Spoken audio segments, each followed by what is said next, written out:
जिजाऊत साक्षात वासल्यनामी जिजामाऊली गे तुला वंदितो मी जिजामाऊली गे तुला वंदितो मी तुझे पाऊली आम्ही सदाही तुझ्या सावलीलीन कोणी नाही नसे दास कोणी नसे राव स्वामी जिजामाऊली गे तुला वंदितो मी तुझ्या धाडसाचे धडे हे आम्हाला तुझ्या विचारांचे घडे सोबतीला तयांच्या सवेगा जाऊ शौर्यामी जिजामाऊली गे तुला वंदितो मी तुझी सावली सर्व काळी असू दे कुठे दुःख कोणास काही नसू दे अनारोग्य अंधार यामी जिजामाऊली गे तुला वंदितो मी तुझ्या प्रेरणेने घडो लोकसेवा तुझ्या चिंतनाने सुखी काळ व्हावा घडो अंत तो शांत साफल्यगामी जिजामाऊली गे तुला वंदितो मी जिजामाऊली गे तुला वंदितो मी जिजामाऊली गे तुला वंदितो मी जय जय जिजाऊ जय शिवराय. धन्यवाद मोहिते सर. ही शिवयात्रा शिवनेरी येथून 23/11ला छत्रपती संभाजी महाराज यांच्या नेतृत्वात खानदेश आणि विदर्भाच्या दौऱ्यावर आहे. याचा समारोप 4 डिसेंबरला सिंदखेड राजा येथे होणार आहे. हे दोन्ही या महाराष्ट्राच्या दृष्टीने या देशाच्या दृष्टीने ही प्रमुख शहरे आहे. शिवनेरी येथे शिवाजी महाराजांचा संबंध येतो. सिंदखेड राजा येथे जिजाऊ महासाहेबांचा संबंध येतो.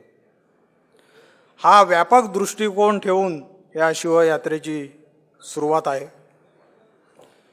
जवळजवळ 2000 किलोमीटरचा प्रवास या यात्रेने केलेला आहे आणि जवळ 1000 किलोमीटर पुन्हा प्रवास ही यात्रा करणार आहे. 3000 किलोमीटरचा प्रवास छत्रपती संभाजी महाराज करणार आहे. एक राजा आपलं ऐश्वर्य सोडून 3000 किलोमीटरचा सतत प्रवास करणारा मला वाटते या देशातीलच पहिला राजा असावा.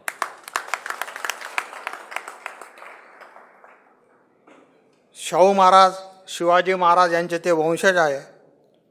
शिवाजी महाराजांनी आपल्याला पहिलं स्वातंत्र्य दिलेलं आहे आणि शाहू महाराजांच्याबद्दल पूर्ण देश त्यांना जाणतो की हा लोकराजा होता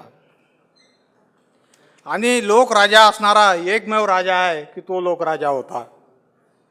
लोकराजा तोच असू शकतो ज्यांनी लोकांकरता काम केलेलं आहे. मी नागपूर शहरामध्ये मराठा सेवा संघाच्या वतीने छत्रपती संभाजी महाराजांचं स्वागत करतो आणि इथेच थांबतो. जय जिजाऊ जय शिवराय. संभाजी ब्रिगेडचे प्रदेश कार्याध्यक्ष माननीय शांताराम कुंजीर सर यांना आमंत्रित करतो. या शिवशाहू यात्रेचं खानदेश आणि विदर्भामध्ये प्रचंड मोठ्या उत्साहपूर्ण वातावरणामध्ये स्वागत करण्यात आलेलं आहे.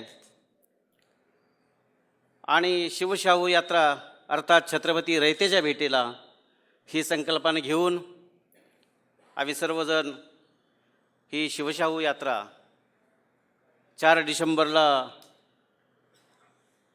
मातृतीर्थ सिंदखेड राजा या ठिकाणी या पहिल्या टप्प्याचं समारोप होणार आहे. पुढचा जो टप्पा आहे तो 14 जानेवारी ते 26 जानेवारी असा मराठवाड्याचा आहे. त्यानंतर फेब्रुवारीमध्ये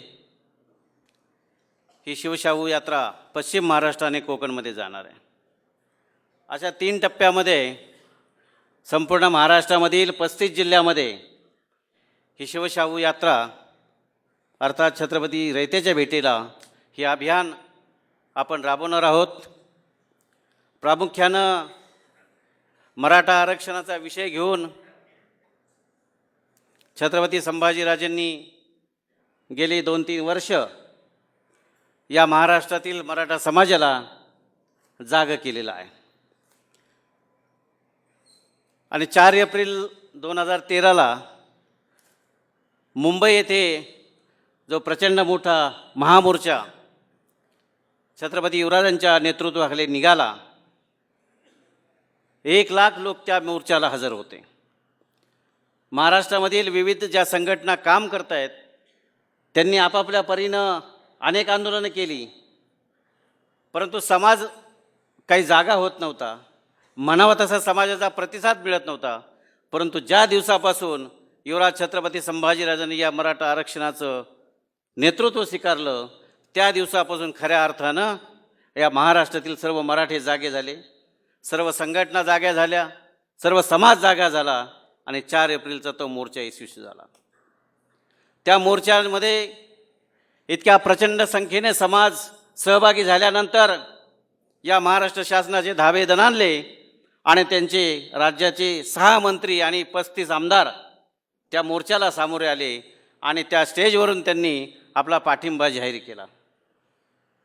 त्यानंतर शासनाने एक नारायण राणे समिती नेमली होती. ते समितीचं कामकाज थांबलेलं होतं, पण ज्या दिवशी छत्रपतींच्या नेतृत्वाखाली तो मोर्चा निघाला, शासनानं ताबडतोब त्या समितीचं कामकाज सुरू केलं आणि त्यानंतर या महाराष्ट्रातील 4 विभागामध्ये 4 बैठका घेतल्या आणि त्या बैठकामधून या वेगवेगळ्या संघटनांची निवेदन स्वीकारली. या समाजासाठी काम करणारे जे निर्णय वैयक्तिक लेवलवरती सुद्धा आणि संस्थांनी सुद्धा आपापलं म्हणणं त्या ठिकाणी मांडलं आणि लवकरच ते रिपोर्ट देतील.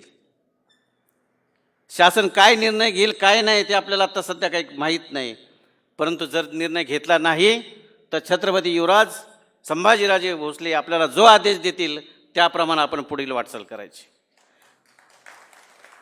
राजे नेहमी आपल्या भाषणात पहिल्या दिवसापासून सांगतायत की कोणी कायदा हातात घेऊ नका, आणि जर कुठल्या संघटनेने कायदा हातात घेतला आणि जर काही घडलं तर त्याला मी जबाबदार नाही. त्यामुळं आपल्या ज्या वेगवेगळ्या संघटना काम करत आहेत त्या सगळ्या संघटनांनी हे ध्यानात घेतलं पाहिजे की आपण कोणत्याही प्रकारचा कायदा हातात न घेता शिस्तबद्धपणे राजेंच्या नेतृत्वाखाली आपल्याला हे आंदोलन यशस्वीपणे पार पाडायचं आहे. एवढंच या ठिकाणी मी आवाहन करतो आणि माझे 2 शब्द संपवतो. जय जिजाऊ, जय शिवराय. आज मंचावर प्राध्यापक प्रभाकर पावडे सर उपस्थित आहेत. या सर्व अभियानाच्या बाबतीत सरांनाही आपले काही विचार इथे व्यक्त करायचे आहेत. मी पुढील मार्गदर्शनासाठी माननीय प्रभाकर पावडे सरांना विनंती करतो. मी महाराजांचं स्वागत यासाठी करतो, संभाजीराजेंचं, कारण आपण ज्या करवीर संस्थानामधून आला आहात, शाहू महाराज जेव्हा डॉक्टर आंबेडकरांच्या अध्यक्षतेखाली या नागपूरमध्ये आले तेव्हा आमचे इथले भोसले जे होते ते पळून गेले उमरेडच्या जंगलात. आणि नागपूरच्या लोकांनी, आणि तुम्हाला माहिती आहे प्रवृत्ती सांगण्याची काही गरज नाही आहे, त्यांनी लिहिलं होतं भिंतींवर, आ गया धडून का राजा. शाहू महाराजांचं जे भाषण झालं आहे ते म्हणाले यांना असं वाटलं की मी धडांचा राजा आहे. असं म्हणण्यामध्ये जर त्यांना अभिमान वाटत असेल, पण मी म्हणे ते बिरदावलीसारखं पदकासारखं ते मिरवण्याला तयार आहेत. हे शाहू महाराज बोललेले आहेत, ते भाषण छापून आलेलं आहे. म्हणजे नागपूरकर भोसल्यांनी म्हणजे प्रोटोकॉल म्हणून शाहू महाराजांच्या स्वागताला उभं राहायला पाहिजे होतं. आज आमचे हे सगळे बहुजन समाजातले ज्या विविध संघटनाची माणसं आहेत, संभाजी महाराज मराठी विसरून गेले होते संभाजीचं नाव देण्यासाठी सुद्धा. तुम्ही संभाजीचे जे नाव धारण केलेलं आहे मी तुमचं स्वागत करतो आहे. बहुजनांची चळवळ आपण हातात घेतलेली आहे. प्रवीण गायकवाड इथे आहेत. ही केवळ मराठा आरक्षणाचा हा केवळ प्रश्न नाही आहे. हा मुळातला मराठा आरक्षणाचा प्रश्न नाही आहे. मराठा आरक्षणाचा प्रश्न मी तुम्हाला सांगतो संभाजी महाराज, हा मराठ्यांनीच बुडवलेला आहे. 27% आरक्षण जे मंडल आयोगाने दिलेले आहेत, मी स्वतः 10-15 वर्ष लढलो आहेत. जमिनीकडून माझ्यासोबत होते किंवा अनेक लोक, नागेश चौधरी हे ते सगळे लोक 10 वर्ष. आमची कुणबीसुद्धा आमच्यावर दगडगोटे घेऊन आलेली आहेत. म्हणजे उद्या तुम्हाला धेडांचा आणि बहुजनांचा राजा जर म्हटलं, धेडांचा तर म्हणत नाही, पण बहुजनांचा जर राजा म्हटलं ना, तर तीसुद्धा तुम्ही मानपत्र म्हणून त्याचा स्वीकार करा. तात्पर्य हे आहे की तुम्ही हे व्रत घेतलेलं आहे. मला असं वाटतं की व्रत घेणारी माणसं आज राहिलेली नाही. मला महाराजा वगैरे लोक म्हणतात ना तुम्हाला, मला आवडत नाही. कारण या महाराजांनी इतकं महाराज झालेलं आहेत की ते लोकांना पताच लागत नाही आहेत. निव्वळ संभाजी राजे जरी तुम्ही असले, तुम्ही निव्वळ संभाजी राजे जरी असले, काय संभाजी राजेंनी हे जे व्रत घेतलं आहे करवीर संस्थानातून, शाहू महाराजांचा काय काय म्हटलं, कोणाचा हा इतिहास आहे, त्यांना माहीत आहे. संभाजीराजेंना सुद्धा आंबेडकर इथे आलेले होते. मी सांगतो ना तुम्हाला, हो तर मुद्द्यावरच बोलतो ना मी. तर मराठ्यांचं आरक्षण 27% होतं, म्हणजे मंडल आयोगाने दिलेलं. 49.5च्या वर जाऊ शकत नव्हतं, कारण घटनेमध्ये तशी तरतूद झाली नाही, म्हणून त्याच्याविरुद्ध सुद्धा आंदोलन झालं होतं. तामिळनाडूमध्ये 70% ते आरक्षण करण्यात आलेलं होतं. शरद पवार इथले मुख्यमंत्री होते, तेव्हा त्यांनी या 27%मध्ये सुद्धा कमी केले. SBC आणलं किंवा इतर पुन्हा समाजाला ते दिलं, ते पुन्हा कमी झालं. आज या विदर्भामध्ये गडचिरोली जिल्ह्यामध्ये ओबीसींना, म्हणजे टोटल सगळ्या ओबीसीमध्ये येणाऱ्या जाती, यांच्यासाठी किती आरक्षण आहे माहिती आहे तुम्हाला? सांगा. फक्त 6% आरक्षण आहे. मग इकडे 27%, त्यातून कमी केलेलं आरक्षण, आणि चंद्रपूर किंवा गडचिरोलीमध्ये 6% आरक्षण झालेलं आहे. हे कोणत्या कायद्यानुसार झालेलं आहे याचा आपण विचार केला पाहिजे. म्हणजे जे भेटलं ते सुद्धा आम्हाला मिळू दिलं नाही. हा तुमचा आमचा प्रश्न आहे. मराठ्यांना आरक्षण मिळालंच पाहिजे हे मला मान्य आहे, बिलकुल मिळालं पाहिजे. परंतु मराठ्यांची ताकद एवढी मोठी आहे आणि ती उभी केली पाहिजे. आणि ती उभी करून मी सुरुवातीपासून गेली 20 वर्ष हे मांडत आहे किंवा मराठा सेवा संघाची सुद्धा भूमिका ही आहे. बरोबर आहे प्रवीण भाऊ? ही भूमिका आहे. या 27%च्या पलीकडे पुन्हा तुम्ही हे आरक्षण वाढवणं. राज्यामध्ये मराठ्यांना, महाराष्ट्रातल्या राज्यामध्ये मराठ्यांना जर हे आरक्षण पाहिजे असेल तर 27%च्या पलीकडे हे आरक्षणाची तरतूद करण्याचा अधिकार राज्य सरकारला आहे. आणि राज्य सरकारला हा अधिकार देण्यासाठी मराठ्यांची जाती गणना झाली पाहिजे. ती झालीच नाही, आपण आरक्षण मागून राहिलोय. त्यांची जाती गणना झाली पाहिजे आणि आरक्षण देणे हा पुढे केंद्र सरकारचा अधिकार आहे. म्हणजे जे बौद्ध झाले ना, मी तुम्हाला सांगतोय, जे बौद्ध झाले आणि हे आयोग लागू केलेले होते, तेव्हा मराठ्यांना किंवा शेड्यूल कास्टला, शेड्यूल ट्राईबला जे बौद्ध झाले त्यांना सुद्धा केंद्राचे आरक्षण मिळत नव्हते. म्हणून VP सिंगांना दिल्लीच्या बाहेर पडावं लागलं. दिल्लीच्या बाहेर आले ते. आणि नंतर मग ज्यांनी बौद्ध लिहिलं, हे जरी शेड्यूल कास्ट म्हणून ओळखले जात होते, म्हणजे महार हिंदू असं लिहित होते. महार हिंदू जो असेल त्याला आरक्षण मिळत होतं केंद्रामध्ये. परंतु हे बौद्ध झाले, ज्यांनी बौद्ध लिहिलं त्यांना हे आरक्षण मिळत नव्हतं. हे पुढचे सुद्धा धोके आपल्यासमोर आहे, हे आपण नीटपणे लक्षात घेतले पाहिजे. म्हणून मंडल आयोग असेल, कालेलकर, मी त्याच्यामध्ये काही पडत नाही. परंतु राजे तुम्ही आलेलेच आहात. मी विदर्भामध्ये तुमचं स्वागत करतो. राजश्रीचं स्वागत करण्यासाठी आम्ही इथे हयात नव्हतो, परंतु माझा पंजाबराव देशमुख त्याच्या सभागृहामध्ये आपण बसलो आहोत. पंजाबराव देशमुख 1956मध्ये कोल्हापूरला गेले, करवीर संस्थानात गेले. त्यावेळेस ते केंद्रीय कृषी राज्यमंत्री होते, डॉक्टर भाऊसाहेब पंजाबराव देशमुख. त्यांनी आणि डॉक्टर बाबासाहेब आंबेडकर, राम लखन चंदापुरी, विठ्ठलराव वल्लभभाई पटेल, विठ्ठलराव पटेल या सगळ्यांनी मिळून म्हणजे तुमचं जे 340वे कलम आणलेलं आहे यामध्ये या सगळ्या लोकांचा सहभाग आहे. यांच्या प्रयत्नामुळे हे 340वे कलम इन्सर्ट केलेलं आहे. पूर्ण ड्राफ्ट कोण लिहिला आहे तुम्हाला सांगतो मी. राम लखन चंदापुरीने लिहिला. त्याचं आत्मचरित्र सांगतायत राम लखन चंदापुरीचं. बरोबर आहे. पाटण्यामध्ये आम्ही त्यांच्या घरी राहिलेलो आहे. हे आपल्याला माहीत असलं पाहिजे. म्हणून काल 1956मध्ये आमचे पंजाबराव देशमुख करवीर संस्थानात आले आणि मराठ्यांना सांगितलं की कुणबी नाव लिहा, कारण कुणब्यांसाठी आरक्षण त्यांनी दिलेलं होतं. शिष्यवृत्ती दिलेली होती. बाबासाहेब त्यांच्यासोबत होते. तेव्हा समोर बसलेले जे सरदार दरकार होते ते उठून गेले आणि ते असं म्हणाले, हा इतिहास आहे, प्रवीणदादा जर चूक असेल तर तुम्ही सांगू शकता. ते असं म्हणाले की आम्हाला मराठाहून काय हलकं व्हायचं आहे का? मला आनंद आहे, आता मराठी हलके व्हायला तयार झाले आहेत आणि आमच्या बाजूला जर बसायला तयार झालेले आहेत. मी कुणबी म्हणून, कुणबी जैसा दाता नाही, बिना मागे शिवाय देता नाही.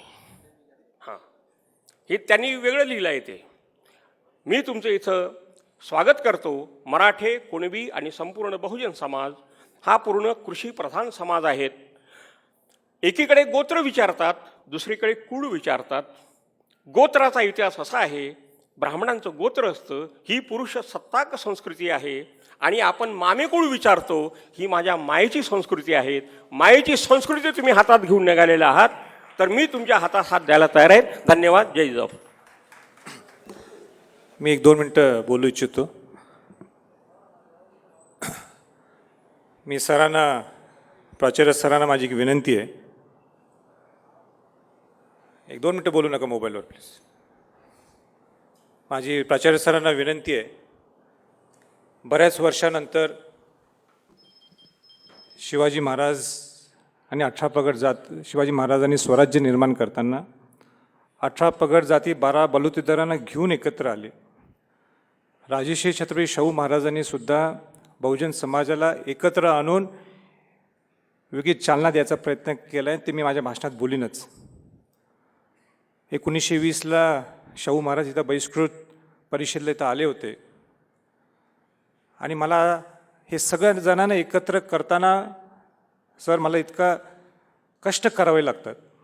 आज आनंदाची बाब, आपण सकारात्मक दृष्टिकोन घ्यायला पाहिजे. आनंदाची बाब ही आहे की या सगळ्या बहुजन समाजाच्या संघटना एका विचारपीठावर आलेल्या आहेत आणि ह्या विचारपीठावर येत असताना सुद्धा आज खुद्द नागपूरची जयसिंगराजेंनी स्वतः मोठं मन दाखवून या व्यासपीठावर आलेले आहेत. तिथं विश्वजित सिंह गाडगे त्यांची आई हे नागपूर घराण्याचे आहेत, अंजनीराजे, तेही मोठं मन दाखवून ह्या विचारपीठावर आलेत. आपण त्याचं स्वागत करायला पाहिजे असं मला वाटतं. शाहू महाराजांच्या देवासच्या घराण्यातून जर बघितलं तर ते शाहू महाराजांच्या कन्या आकासाहेब महाराज हे देवासच्या तुकोजी पवारांशी लग्न झालं होतं. त्यांच्या नातसुद्धा शालिनीराजे ज्युनियर भोसलामध्ये संग्रामराजेंची त्यांचं नातं झालेलं आहे. म्हणून आपण चांगल्या गोष्टी ज्या घडतात त्याच्याबद्दल आपण पॉझिटिव्ह बोलूया. माझी विनंती आहे, कुठला इतिहास आणि हा इतिहास काढण्यापेक्षा आपल्याला भरपूर गोष्टी या जीवनात करायच्या. माझी सरांना विनंती आहे आणि जर काय सर बोलले असतील मी सर्वांच्या वतीनं मी दिलगिरी व्यक्त करतो. नागपूरचे सिनियर भोसला पॅलेसचे माननीय मुदोजीराजे भोसले यांचा संदेश घेऊन माननीय जयसिंगराजे भोसले ते उपस्थित आहेत. मी त्यांना विनंती करतो की त्यांनी आपले मनोगतासह मुदोजी महाराजांचा तो संदेश आपणा सर्वांसाठी वाचून दाखवावा. आज ह्या कार्यक्रमाला माझे वडील राजे मुदोजी भोसले हे स्वतः उपस्थित राहणार होते, पण काही कारणास्तव ते इथे येऊ शकले नाही. त्यांनी आपला संदेश या पत्राद्वारे इथं पाठवला आहे. शिवशाहू यात्रानिमित्त नागपूर नगरीमध्ये जमलेल्या तमाम भारतीय मूलनिवासी बहुजन बांधवांना नागपूरकर भोसले राजघराण्यातर्फे हार्दिक शुभेच्छा. मराठा समाजाला सर्व क्षेत्रात आरक्षण मिळावे याकरिता संपूर्ण बहुजन समाज एकोपाने एकत्र आला हे पाहून मला खूप मोठा आनंद होत आहे. श्रीमंत छत्रपती शिवाजी महाराज भोसले, श्रीमंत राजर्षी शाहू महाराज भोसले, श्रीमंतराजे रघुजी महाराज भोसले प्रथम या सर्वांच्या प्रयत्नाला आज खरे स्वरूप आले. माझ्या वतीने म्हणजे मी युवराज राजे जयसिंग भोसले या ठिकाणी उपस्थित आहे. भारतातील बहुजन समाजातील विविध मागण्या आणि प्रश्न आजही पूर्ण होत नाही. याकरिता संपूर्ण बहुजन समाज हा विचाराने, कृतीने, कार्याने प्रत्येक क्षेत्रामध्ये कोणताही हेवादावा न ठेवता अखंडपणे ही लढाई चालू ठेवावी. या लढाईकरता नागपूर भोसले राजघराणे पूर्णपणे आपल्या समाज बांधवांसोबत आहे. ही लढाई फक्त महाराष्ट्रापुरती न ठेवता ही महामानवांच्या विचारांची लढाई संपूर्ण विश्वामध्ये, भारतातील प्रत्येक राज्यांमध्ये, गावांमध्ये, प्रत्येक घरांमध्ये पोचविण्याचे कार्य इथे जमलेल्या सर्व बहुजन बांधवांकडून मला अपेक्षित आहे. सदैव आपल्या सोबत आपला राजे मुदोजी भोसले. इथं आता जे काही बोलले प्रोफेसर साहेब त्याला मी उत्तर दिलं असतं, पण मी ज्या परिवाराचा आहे आणि त्या परिवाराचे छत्रपती इथं स्वतः उपस्थित असल्यावर मला त्या गोष्टीबद्दल बोलायला योग्य वाटत नाही. त्या गोष्टीचं खंडन महाराजांनी केलं आहे आणि मी हेच बोलू इच्छितो की जी महाराजांनी ही यात्रा काढली आहे याला जास्तीत जास्त संख्येने सगळ्यांनी सामील होऊन या यात्रेला यशस्वी बनवावं. धन्यवाद. मी अत्यंत आदराने आजच्या कार्यक्रमाचे अध्यक्ष, संभाजी ब्रिगेडचे प्रदेश अध्यक्ष माननीय प्रवीणदादा गायकवाड यांना आपलं अध्यक्षीय भाषण करण्यासाठी विनंती करतो. खरं तर सगळ्यांचं नाव घ्यायचं म्हटलं तर बराच वेळ लागेल. मगासपासून मी तो जो प्रकार पाहत होतो की सगळ्यांचं निमंत्रण इतकं मोठं होतं की इथं 25-30 संघटना आहेत आणि मला नंतर वाटायला लागलं की हॉल खाली होतोय आणि स्टेज भरतंय का काय. कारण आपण ज्यावेळेस कौतुकाने बहुजन समाजाला एकत्र न्यायला प्रयत्न करतो त्यावेळेस एका संघटनेचा कार्यक्रम असला तर राजे हा सगळा यशस्वी होतो. तो हॉल भरतो, बाहेर गर्दी असते, सगळं होतं. पण सगळे एकत्र येतात ना त्यावेळेस ते 25च असतात. आपण एक बहुजन जोडो अभियान घेऊन चाललेलो आहे. आपण एक बहुजन अभियान घेऊन चाललेलो आहे. त्यामुळं सगळ्यांनी आपला संपूर्ण ताकदीनिशी सहभाग देणं गरजेचं आहे.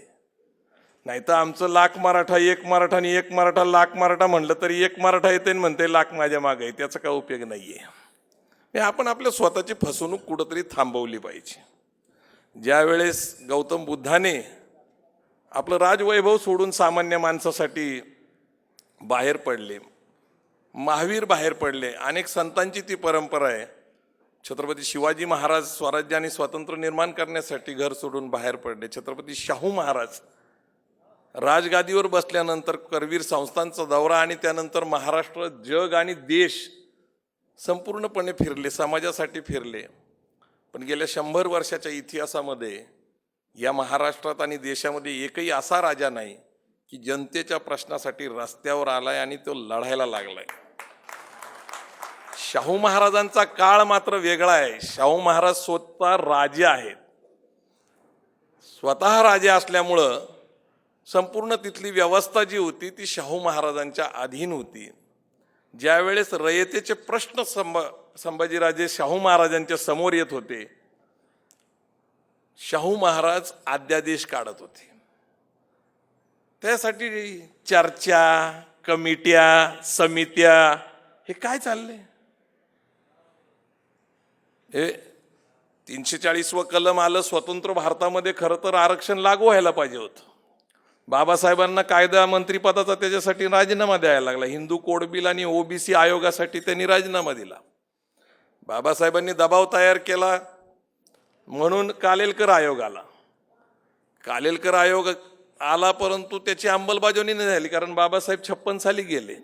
1953-55चा तो अहवाल आहे. बाबासाहेब गेल्यानंतर खरं तर तो विषय मागं पडला होता. पुढच्या राजकारणाचा भाग म्हणून मंडल आयोग लागू करण्यासाठी जनता पार्टीने आम्ही तो लागू करू असं आश्वासन दिलं. कालेलकर आयोग लागू करण्याची वेळ आली. मोरारजी देसाईंनी सांगितलं की तो फार जुना काळ होता, अभ्यास अपूर्ण वाटतोय, म्हणून त्यांनी नवीन आयोग नेमला. खासदार BP मंडल हे बिहारचे खासदार होते. आणि मग पहिल्या आयोगाने 2399 जाती निश्चित केल्या होत्या. खरं तर 2399 जाती निश्चित केल्यानंतर मंडल आयोगाने मात्र 3743 जाती निश्चित केल्या, म्हणजे जवळपास 1300 जाती वाढवण्यात आल्या. मग इथं वाढवत असताना मात्र एकच गोष्ट आहे की भारतातली एकमेव जात जी कालेलकरमध्ये समावेश आहे, स्वातंत्र्यपूर्व भारताच्या अगोदर 7 जागा मराठ्यांना आरक्षित होत्या, ज्यातनं विठ्ठलरामजी शिंदे निवडणूक लढले होते, आणि शाहू महाराजांनी जे आरक्षण दिलं होतं त्याच्यामध्ये मराठा समाजाचा समावेश होता. मला समजत नाहीये की जातीची 1300 संख्या वाढते मात्र एकमेव मराठा वगळला गेला.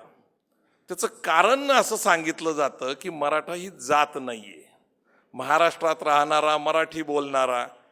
मी नेहमी एक उदाहरण सांगत असतो की जनगण मन अधिनायक जय भारत भाग्य विधाता आपलं राष्ट्रगीत आहे, आणि त्या राष्ट्रगीतामध्ये पंजाब सिंध गुजरात मराठा. आता पंजाबमध्ये कोण राहतं? पंजाबी, म्हणून पंजाब आलं. गुजरातमध्ये गुजराती, सिंध प्रांतामध्ये सिंधी. मग मराठा हा जातीवाचक शब्द राष्ट्रगीतामध्ये कसा सन्मानपूर्वक गेला? तर हा विषय अत्यंत साधा सोपा आहे की ओबीसी वर्गामध्ये जे लोक समावेश झाले, जसं शेड्यूल कास्टचे जे काही प्रमुख मुद्दे होते त्याच्यामध्ये अस्पृश्यता आणि गावाच्या बाहेर राहणारे लोक, शेड्यूल ट्राईब्स हे जंगलामध्ये राहणारे आणि फिरस्ते होते, म्हणजे एका ठिकाणाहून दुसऱ्या ठिकाणी प्रवास करणारे, म्हणजे एका ठिकाणी घर करून किंवा शेतीवाडी करून न राहणारे लोक म्हणजे शेड्यूल ट्राईब्स लोक. पण ओबीसी वर्ग हा जातीवर निश्चित झालेला नाही तर व्यवसायावर निश्चित झालेला आहे. मडकं बनवणारा कुंभार, कपडे शिवणारा शिंपी, ह्या 12 बलुत्यांबरोबर एक मुद्दा निश्चित करण्यात आलेला आहे की शेती व उपजीविका करणारा समाज.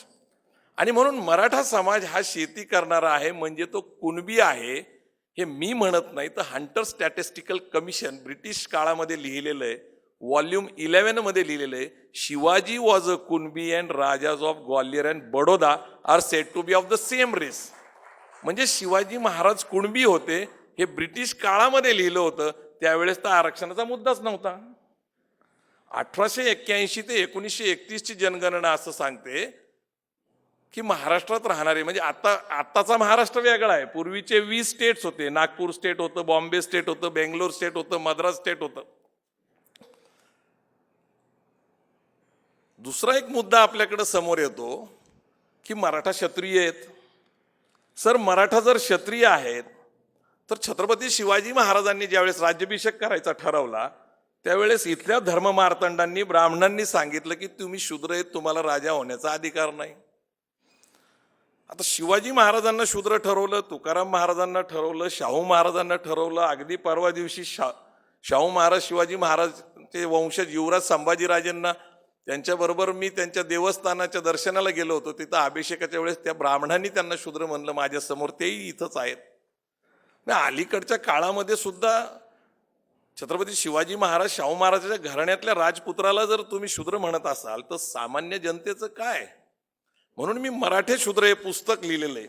सर्वसाधारणपणे सर कसं असतं की कुठल्या बाबतीत युक्तिवाद होतात किंवा मग साळुंके सरांनी खूप लिखाण केलेलं आहे, मग त्याच्यावर त्यांनाही प्रतिउत्तर झालं आणि मग वादळांचे वादळे पुस्तक लिहिलं गेलं. म्हणजे तुमच्या विचारवंतामध्ये बरीच डिप्लोमॅटिकपणा असतो, ते एकमेकाला उत्तर प्रतिउत्तर पुस्तकाच्या माध्यमातून देत असतो. आमचा तो मार्ग नाही, तुम्हाला माहिती आहे, आम्ही भांडारकर करून टाकतो.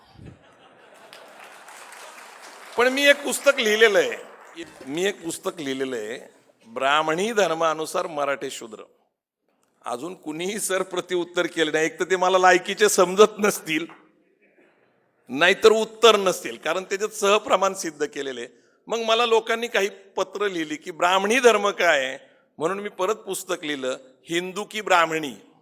आणि मी तुम्हाला सांगतो की 1,00,000 प्रती ब्राह्मणी धर्मानुसार मराठी शूद्राच्या विकल्या गेल्या. आजपर्यंत त्याच्यावर कधीही वाद प्रतिवाद झालेला नाहीये. आणि त्या पुस्तकात पहिल्यांदा लिहिलं होतं की मराठा कुणबी एकच आहे. त्याचे अनेक पुरावे आपण जोडलेले आहेत. डॉक्टर पंजाबराव देशमुख यांनी तो प्रयत्न केला होता आणि ते काशीराव बापू यांनी ते संपूर्ण लिखाण केलं होतं. सांगण्याचं तात्पर्य मराठा आरक्षणाच्या बाबतीत एवढंच आहे, त्याचा मूळ हेतू मराठा समाजाला आरक्षण मिळणं हा जरी असला तरी संभाजीराजांच्या डोक्यामध्ये एक वेगळा विचार आहे. कारण त्यांनी 1990 पासून सातत्याने दलित सवर्ण दंगली, 1992ला बाबरी मशीद पाडली, हिंदू मुस्लिम दंगली, आणि हा देश खरं तर घटनेला अभिप्रेत स्वातंत्र्य, समता, बंधुता, न्याय आणि धर्मनिरपेक्ष राज्य आहे. परंतु देशामध्ये सध्या काय चाललेलं आहे? धर्मावर दंगे. खैरलांजा प्रकरण आपल्याला सगळ्यांना आठवते. दलित सवर्ण, प्रांतिक भाषा, प्रांतिक वाद आज चालू आहेत. कर्नाटकचा आणि महाराष्ट्राचा तर 50 वर्ष हा वाद पेटतोय. आणि भाषिक, आता तर भाषेवर पक्ष निघायला लागलेत. म्हणजे जे घटनेला अभिप्रेत नाही ते भावनिक आंदोलनं उभी करून या देशातल्या लोकांना हक्क अधिकारापासून वंचित ठेवलं जातं. आणि म्हणून आरक्षण समर्थक आणि आरक्षण विरोधक हा बहुजन समाजामध्ये निर्माण झालेला वाद संपवण्यासाठी मराठ्यांचं ओबीसीकरण करणं गरजेचं आहे. ही एक सामाजिक लढाई आहे. शिवाजी महाराज शूद्र होते हे मान्य करा किंवा करू नका, पण त्यांनी क्षत्रियत्वाचं कर्तृत्व केलं होतं. त्यावेळेस ह्यांनी त्यांना शूद्र ठरवलं. आता आम्ही सर्व मान्य केलं की आम्ही शूद्र आहे, तर आम्हाला आरक्षण द्या. तर हे लोक म्हणतात आता तुम्ही क्षत्रिय आहेत. बरं, क्षत्रियाचा निकष लावायचा म्हटलं तर अडचण अशी आहे की 1350 वर्ष यादवांनी या महाराष्ट्रावर आणि देशावर राज्य केलं. 1350 वर्ष. आता 1350 वर्ष ज्या यादव कुळाने म्हणजे श्रीकृष्णाच्या कुळाने या देशावर राज्य केलं असं सांगितलं जातं, लिहिलं जातं. मग यादव हे ओबीसीत आहेत का? तर निखिलेश यादव, मुलायम सिंग यादव, लालू प्रसाद यादव हे सगळे ओबीसी मध्ये आहेत ना. आहिर आहेत, कुर्मी आहेत. मला एक कुर्मी समाजाचं पत्रिका दिली गेली. कुर्मी समाजाने छत्रपती शाहू महाराजांना लखनौला नेऊन राजश्री पदवी दिली होती. कुठल्या कारणाने दिली होती? की महाराष्ट्रातले कुणबी म्हणजे देशातले कुर्मी आहे. आता कुर्मी समाजाने सुद्धा महाराष्ट्रामध्ये आपल्याला ओबीसी मध्ये घ्यावं म्हणून प्रयत्न केला. त्यांचा सुद्धा अलीकडे समावेश महाराष्ट्राच्या यादीमध्ये झालेला आहे. सांगण्याचं तात्पर्य एवढंच आहे की बहुजन समाजाचं जे विभाजन झालेलं आहे आरक्षणाच्या निमित्ताने, हिंदू मुस्लिम दंगलीच्या निमित्ताने अनेक मराठा तरुण आपल्या आयुष्य बर्बाद करून बसलेले. नामांतरच्या वेळेस 35,000 ॲट्रॉसिटी गुन्हे दाखल झालेले आहेत. म्हणजे हक्क अधिकार, नोकरी, शिक्षण मिळायला पाहिजे ते लोक भरकटलेले आहेत सामाजिक आंदोलनाच्या ऐवजी त्या धार्मिक आंदोलनामध्ये. मला खरं तर खूप बोलायचं आहे, परंतु प्रश्न असा आहे की वेळ अत्यंत कमी आहे. आणि प्रश्न असा आहे की हे मराठा आरक्षण हा नुसता एक मुद्दा नाहीये. माझ्या समोर आणि छत्रपती युवराज संभाजीराजांच्या समोर गेली 3-4 वर्ष सतत ते अस्वस्थ होते, परंतु मार्ग सापडत नव्हता की काय करावं, कुठून सुरुवात करावी, कशी सुरुवात करावी. त्यांनी रायगडावर एक छत्रपती शिवाजी महाराजांचा पुतळा बसवण्यासाठी आंदोलन केलं आणि खऱ्या अर्थाने तिथून त्यांना प्रेरणा मिळाली आणि त्यांनी हा 45-50 दिवसाचा दौरा आखला. मराठा आरक्षणाच्या निमित्ताने खऱ्या अर्थाने ते चर्चेत आले, परंतु ते अस्वस्थ आहेत. त्याचं कारण इथल्या शेतकऱ्यांना न्याय मिळत नाही, कामगारांना न्याय मिळत नाही, युवकांना नोकरी आणि धंदा उद्योग नाहीये, विद्यार्थ्यांना शिक्षण मिळत नाही माफक दरामध्ये, स्त्रिया असुरक्षित आहेत. आपण मागच्या वर्षीचं प्रकरण जरी डोळ्यासमोर आणलं तर स्त्रियांवर बलात्कार, आता तर तो तेजपालला अटक झाली आहे. म्हणजे तेहलका प्रकरणातला तेजपाल, म्हणजे ज्याची प्रसिद्धी काय कुठल्या कारणासाठी झाली होती पहिली ती मला आठवत नाही. तेहलका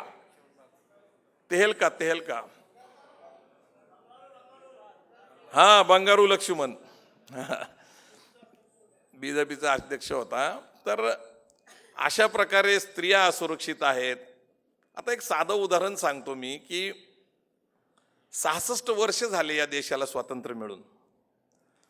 66 वर्ष स्वातंत्र्य झाल्यानंतर खऱ्या अर्थाने मराठा समाजाला आरक्षण मागण्याची गरज नव्हती, कारण मराठा समाज राज्यकर्ता समाज आहे असं मानलं जातं, असं म्हणण्यात येतं. मी PB सावंत, न्यायमूर्ती PB सावंत यांच्याकडे मराठा आरक्षणासंबंधात काही मदत करा म्हणून विचारणा करायला गेलो होतो.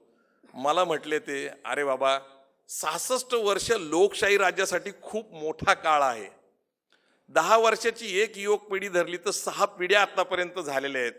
म्हणजे लोकशाहीमध्ये किमान माघल त्याला काम आणि माघल त्याला नोकरी मिळण्याची व्यवस्था तयार झाली पाहिजे होती. आरक्षण कुठलं मागतो मला म्हटले. म्हणजे 66 वर्षाच्या प्रदीर्घ काळामध्ये लोकशाहीमध्ये लोकांना सर्व अधिकार आणि संपन्नता प्राप्त झाली पाहिजे होती. पण परवा दिवशी मी टी व्हीवर पाहिलं, सोनिया गांधी संसदेमध्ये रडल्या. कशासाठी रडल्या? तर 67% लोकांना काँग्रेसनी अन्न सुरक्षा कायद्याअंतर्गत आणायचं ठरवलं. 2 रुपयांनी गहू, 3 रुपयांनी तांदूळ आणि एकूण कडधान्य मिळून 35 किलो मानसी अन्नधान्य द्यायचं त्यांनी ठरवलं. याला विरोधकांनी विरोध केला आणि म्हणून सोनिया गांधी रडल्या. आता खरं सांगा, 66 वर्षामध्ये 67% लोक दारिद्र्याचं जीवन जगतात. ही चांगली लक्षण आहे का वाईट लक्षण आहे? तुम्ही ठरवा. मला एका टी व्ही चॅनलनी त्या चर्चेवर बोलवलं होतं. मला म्हटलं की एवढा चांगला कायदा केला, तुमचं काय म्हणणं आहे?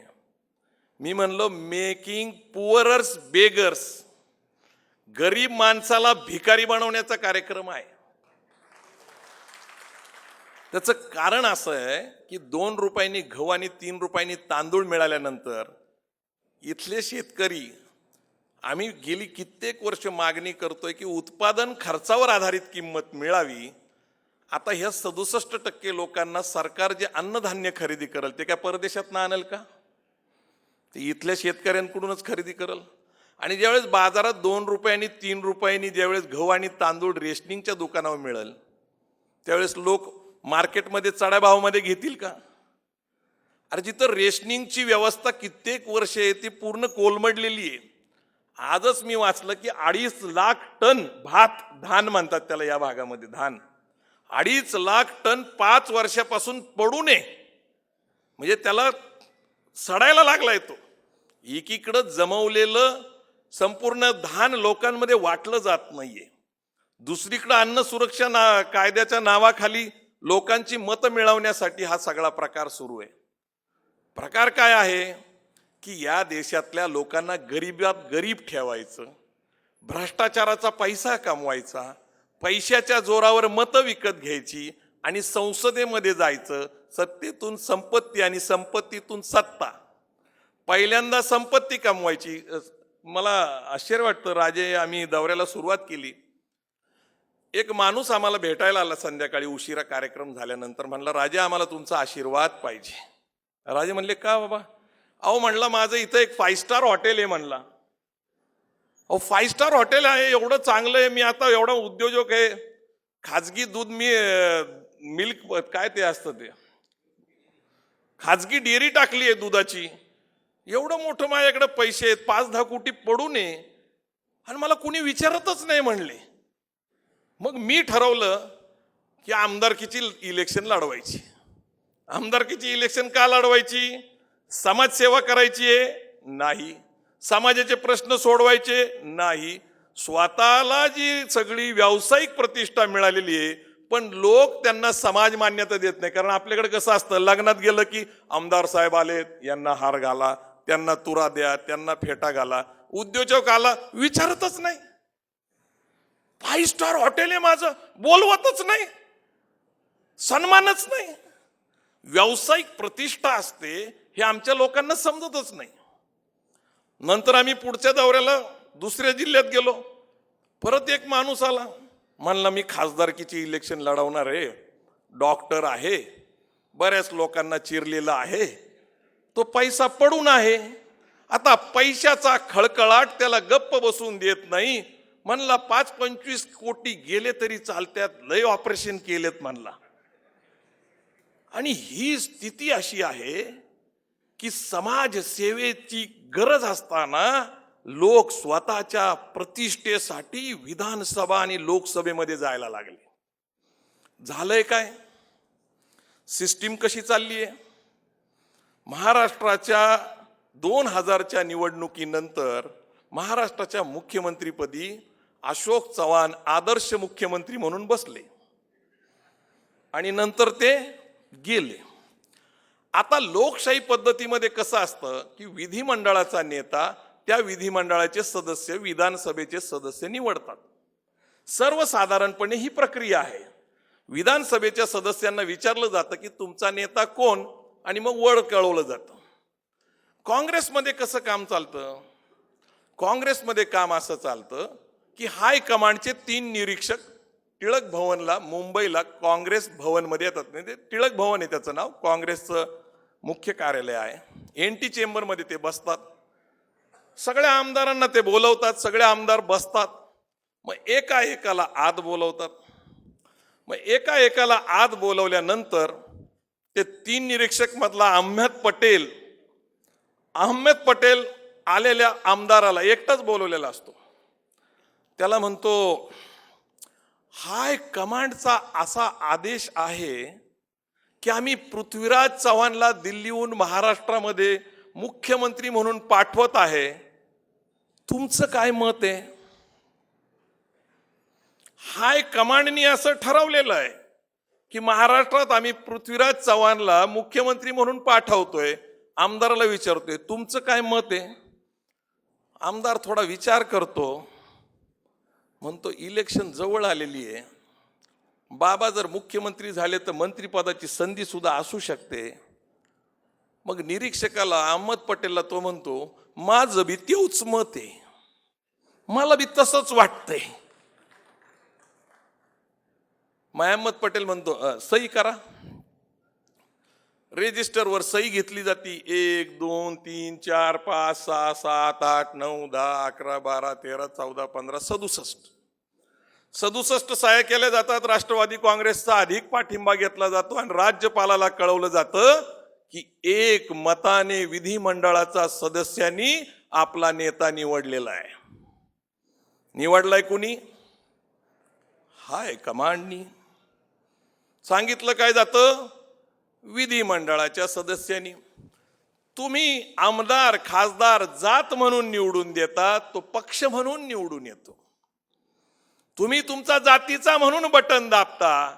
बटन दाबताना तुम्ही पाहत नाही की तो कुठल्या पक्षाचा आहे, तो तुमचा जातीचा आहे हेच तुमच्या डोक्यात असतं, तो कुठल्या विचाराचा आहे हे तुमच्या डोक्यात नसतं. तुम्ही मतदान जात म्हणून करता, तो पक्ष म्हणून निवडून येतो. तो काँग्रेसचा असतो, तो राष्ट्रवादीचा असतो, तो शिवसेनेचा असतो, तो BJPचा असतो, तो मनसेचा असतो.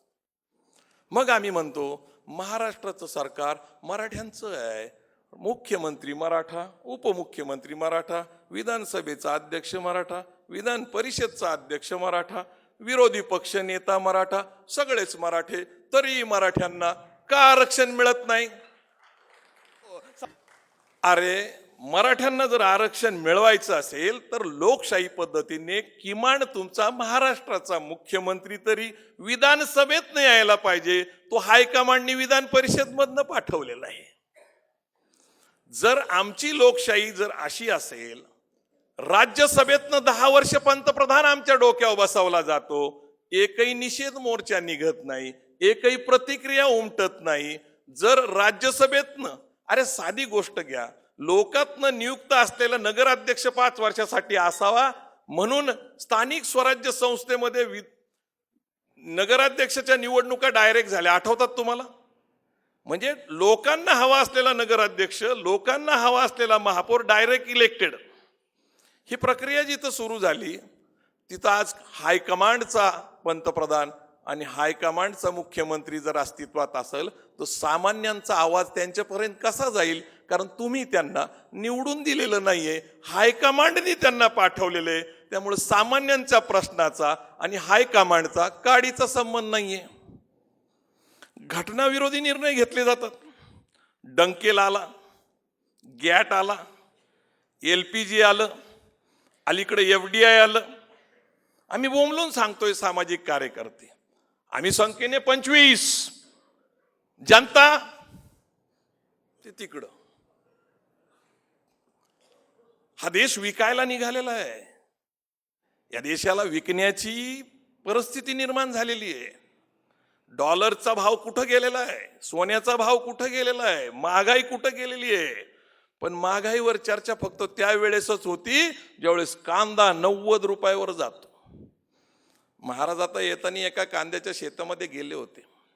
शेतकऱ्याला भेटले, म्हणले का रे बाबा, कांद्याला एवढा बाजार आलाय, तुला किती पैसे मिळणार?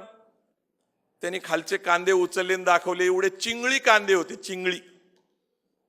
$1 कांदा नव्हता. तर म्हणले काय झालं? म्हणले पीक नासलं.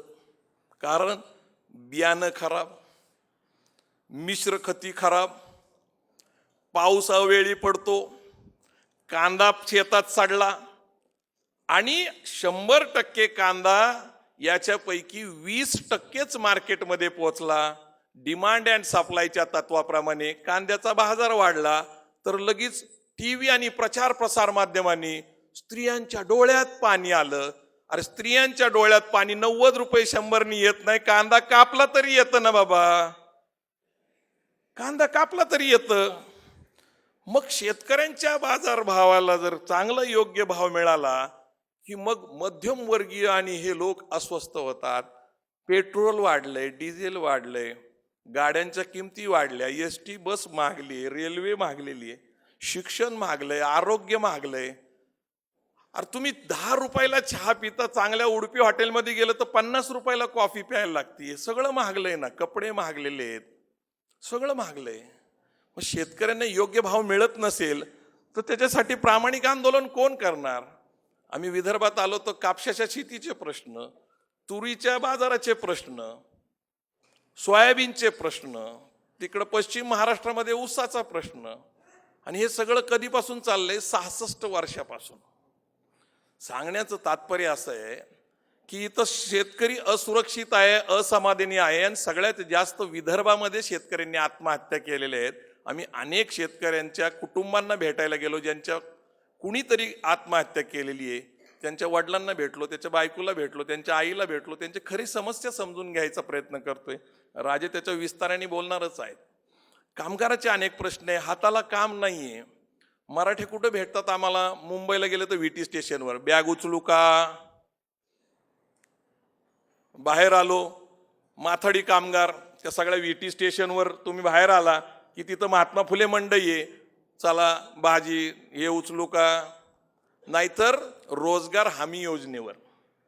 दुर्दैवाने मराठ्यांना आपली ओळख निर्माण करता आली नाही. म्हणून मला एक सांगायचं आहे की जास्त बोलत नाही मी आज, कारण खूप संभाजीराजांना ऐकण्यासाठी लोक उत्सुक आहेत. शेवटचं एवढंच सांगतो की बाबा आढावांबरोबर घडलेली एक घटना आहे. बाबा आढावांना एक शाहूराजांना पाहिलेल्या माणसाला भेटण्याची इच्छा होती. शाहूराजे 1922ला गेले होते आणि साधारणपणे 1960ला बाबा आढावांनी काम सुरू केलं. त्यांनी कोल्हापूर नगरीमध्ये निरोप पाठवला होता की एखादा माणूस असेल का? त्यांना एक माणूस असल्याची माहिती मिळाली, तो धनगर समाजाचा होता. बाबा आढाव त्यांना भेटायला राधानगरीच्या जवळ गेले. राधानगरीच्या पायथ्याला सायंकाळी त्यांना भेटल्यानंतर बाबांनी त्यांना विचारलं की तू शाहूराजाला पाहिलं का? तो म्हातारा म्हणला हो, मी शाहूराजाला पाहिलं. शाहूराजाला पाहिलं म्हटल्यानंतर बाबांना शाहूराजाला पाहिलेला माणूस भेटला, याचा खूप आनंद झाला. पण बाबा आढाव हुशार माणूस, त्यांनी सांगितलं कुठं राहिली लोकशाही, कुठं राहिली राजेशाही? आता तर राजेशाही गेलेली आहे. राजेशाहीमध्ये आता काय उपयोग नाही, आता लोकशाही आलेली आहे आणि आता लोकच राजे झालेले आहेत. गोड कौतुक 15 मिनिटं बाबा आढावांनी त्या म्हाताऱ्यापाशी केलं, पण म्हातारा काही इंटरेस्ट दाखवत नव्हता. म्हाताऱ्याचे डोळे पडलेले होते, कान पडलेले होते, शिन्न चेहरा करून तो ऐकत होता लोकशाहीचं गोड कौतुक. पण बाबा आढाव मात्र हुशार माणूस, दुसऱ्या क्षणी त्याला म्हटला, अरे म्हाताऱ्या, तू शाहूराजाला पाहिलं? तो खूप खुश झाला. त्याच्या अंगामध्ये 100 हत्तीचं बळ आलं, त्याचे डोळे मोठे झाले, त्याचे कान मोठे झाले आणि त्याला आनंद झाला की मी शाहूराजाला भेटल्याचा आनंद मला मिळतोय. तो बाबा आढावांना सांगायला लागला की राधानगरीचं धरण, राधानगरीच्या धरणावर महाराज 2 वर्षे राहायला होते. तिथल्या महिलांना घमेलं उचलायला मदत करायचे, एखाद्या कामगाराला टिकाव मारायला मदत करायचे, एखाद्याला मोठा दगड उचलत नसेल तर त्याला मदत करायचे आणि वाड्यावरनं आलेलं गोडधोड अन्य गरीब कष्टकऱ्यांमध्ये वाटायचे. आणि माझ्या हातची पिठलं आणि भाकरी हा राजा खायचा, असा आमचा राजा होता, माणसातला माणूस होता तो. तो म्हातारा सांगू लागला, पण बाबा आढावांनी परत त्याला कट केलं आणि बाबा आढाव म्हटले, अरे कसला तुझा राजा, कोण विचारते राजाला? आता तो लोकशाही आली, लोकच राजे झाले. तो म्हातारा त्या बाबा आढावांना एकच वाक्य म्हणला. बाबा आढावांना तो म्हातारा म्हणला, खरंय बाबा लोकशाही आली, खरंय तुझं लोकशाही आली आहे, खरंय की लोक राजे झाले. पण तो म्हातारा म्हणला तुझ्या लोकशाहीला माझ्या राजाची माया नाही बाबा, माझ्या राजाची माया नाही. आता 66 वर्षाचे अन्यायाचे दिवस पुसण्यासाठी शाहू राजाचा वंशज त्या लोकशाहीला राजाची माया द्यायला आलेला आहे. जय जिजाऊ, जय शिवराय. अत्यंत मन हेलावून टाकणारं वक्तव्य माननीय प्रवीणदादा गायकवाड यांनी केलेलं आहे. मी यानंतर प्राध्यापक यशवंत गोसावी सरांना सादर आमंत्रित करतो. खरं तर बांधवांनो, मी आपला जास्त वेळ घेणार नाही. माझ्याकडे 4च मिनिटं आहेत. 4च मिनिटामध्ये मी आपल्याला एक कविता सांगणार आहे, जी कविता आम्ही युवराज छत्रपती संभाजीराजांना सांगतो. कारण आज महाराष्ट्रातल्या तमाम बहुजनांच्या सगळ्या संघटना एकत्र करून युवराज छत्रपती संभाजी महाराजांनी छत्रपती शिवाजी महाराज, राजर्षी शाहू महाराज, महात्मा फुले आणि विश्वरत्न बाबासाहेब आंबेडकर यांच्या विचारांना या मातीमध्ये पुन्हा एकदा प्रज्वलित करण्याचा विडा जो उचललाय, आपण सर्वांनी प्रथमतः टाळ्यांच्या गजरात महाराजांचं स्वागत केलं पाहिजे. कारण आमचा इतिहास आहे की आम्ही चुकूनही कोणाच्या वाट्याला जात नाही, पण आमच्या वाटेला जर कोणी आलं तर आम्ही सिंहाचे दात मोजायला सुद्धा घाबरत नाही. हा आमचा वसानी वारसा घेऊन महाराज या मातीमध्ये आलेत. आणि मग वेळ कमी असल्यामुळे मी फक्त एक कविता आपल्या पुढे मांडतो आणि महाराजांना सांगतो की महाराज, 350 वर्ष झाली छत्रपती शिवाजी महाराज, राजर्षी शाहू महाराज या मातीमध्ये होऊन गेले, पण आज आमच्या महाराष्ट्राची अवस्था काय आहे? आज या महाराष्ट्राची अवस्था काय आहे? म्हणून महाराज, आपणच या महाराष्ट्राकडे बघितलं पाहिजे. राजे, आपण आता महाराष्ट्राकडे बघा. म्हणूनच सांगतोय राजे, चला चला तुम्हाला तुमचा महाराष्ट्र दाखवतो. राजे, कंटाळा करून आता चालणार नाही आणि माझ्याशिवाय तुमच्याशी खरं कोणीच बोलणार नाही. तुमचा गाईड व्हायची संधी मी कशाला हुकवतो? संभाजी राजे, चला ना, तुम्हाला तुमचा महाराष्ट्र दाखवतो. सांगा राजे, सुरुवात कुठून करायची? शिवनेरीपासून करायची का रायगडापासून करायची? सांगा राजे, कोणती मळवाट धरायची? आपापसामध्ये लढू नका, तेव्हाही कळलं नाही, आताही कळत नाही. मरतात पण सवयीपासून मागे कोणी हटत नाही. म्हातारीच्या मरणानं काळ कसा सोकावतो? संभाजी राजे, चला ना, तुम्हाला तुमचा महाराष्ट्र दाखवतो. शिवाजी घडवायचा असेल तर जिजाऊ असली पाहिजे. शिवाजी घडवायचा असेल तर जिजाऊ असली पाहिजे. शहाजींच्या मनात सुद्धा ती आस ठसली पाहिजे. पण आता मात्र तसं घडताना दिसत नाही. शिवचरित्र ऐकायला गोड लागतं, पण पचनी मात्र पडत नाही. पोकळ मराठी बाणा स्वतःलाच ठकवतो. संभाजी राजे, चला ना, तुम्हाला तुमचा महाराष्ट्र दाखवतो. ज्याच्यासाठी जीवाची बाजी लावावी तोच खिंडीत गाठतोय.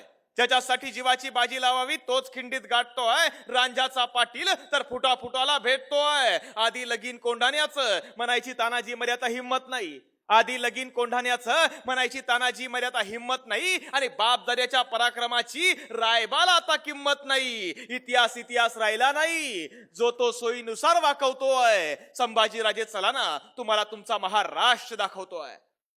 आपलेच आपल्याला लुटायला लागले, परक्यांची आता आवश्यकता नाही. आपलेच आपल्याला लुटायला लागले, परक्यांची आता आवश्यकता नाही. आणि परक्यांनी आम्हाला लुटलं पाहिजे हा काही त्यांचा मक्ता नाही. डोळे झाकलेल्या मांजरीचे सारे नखरे कळत आहेत.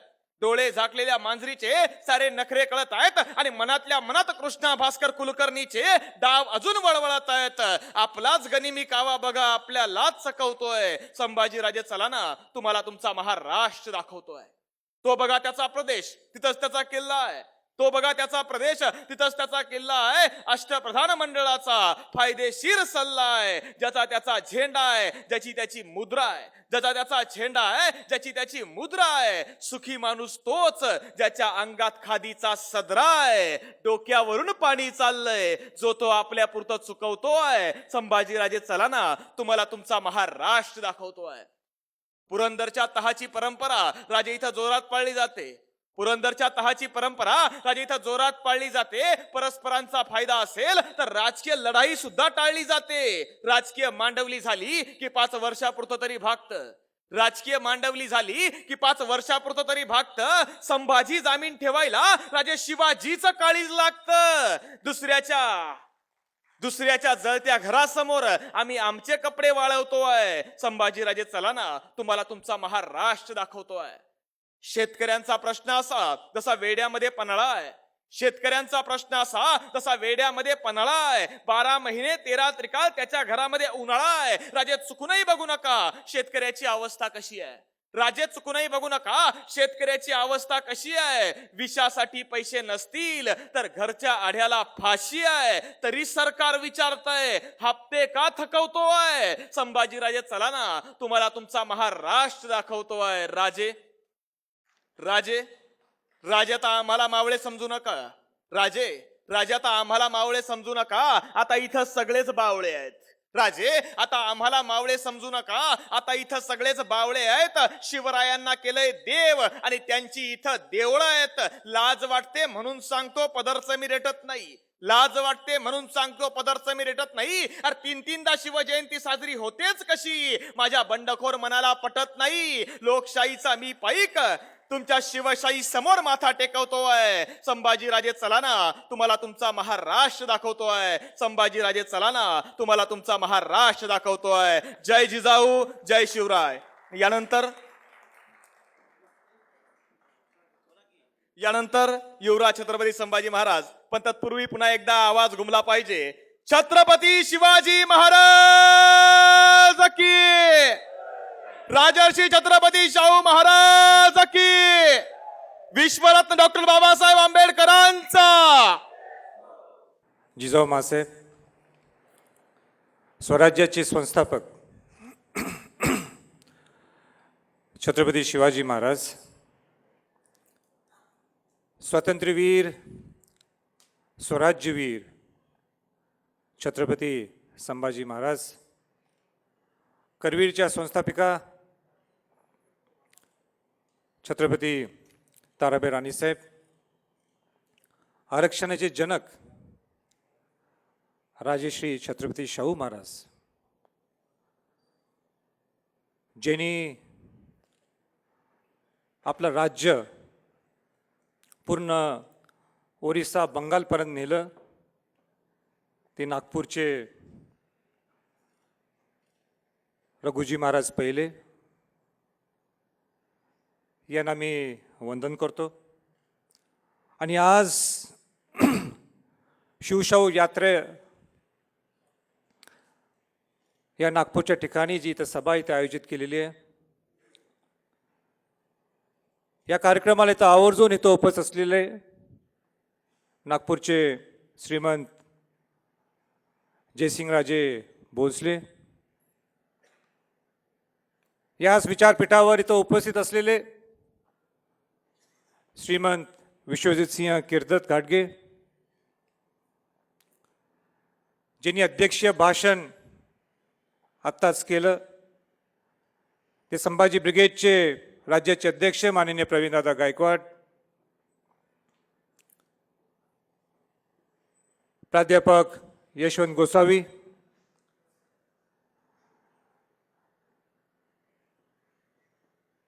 जिने खऱ्या अर्थाने माझी ओळख, मागाशी प्रेस कॉन्फरन्स झाली होती पण माझी ओळख चांगल्या पद्धतीने केली, की जी मी अपेक्षित नेहमी ठेवतो की शिवाजी महाराजांचा आणि शाहूंच्या रक्ताच्या पेक्षा ते विचाराचे वारस आहेत, अशी त्यांनी माझी ओळख करून दिली. ते जमिनी कडू,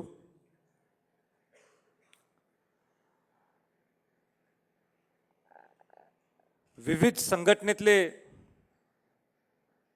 सर्व बहुजन संघटनेतले सर्व प्रमुख मंडळी, आणि ज्यांनी असा कार्यक्रम यशस्वी करण्यासाठी खास प्रयत्न केले, ते मेकरे साहेब, सुदेवंशी मोळ व त्यांचे सर्व सहकारी, सन्माननीय विचारपीठ,